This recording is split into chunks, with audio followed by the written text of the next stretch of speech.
about the Jubilee, the issue of membership. If I look at the membership, Mr. Speaker, I can see 3 members of CPIC committee who have been proposed to sit on that committee.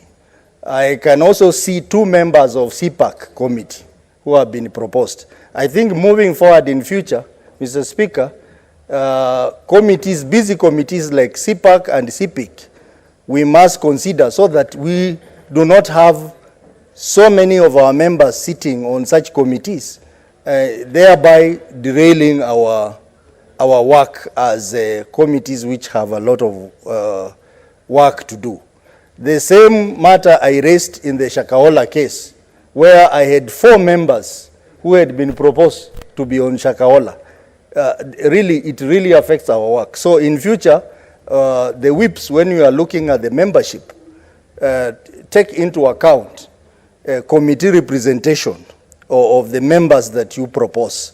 Otherwise, you will end up disorganizing our schedule and affecting our performance as a committee. Mr. Speaker, I will go the committee way because it is the cleanest, the most efficient way to handle this matter.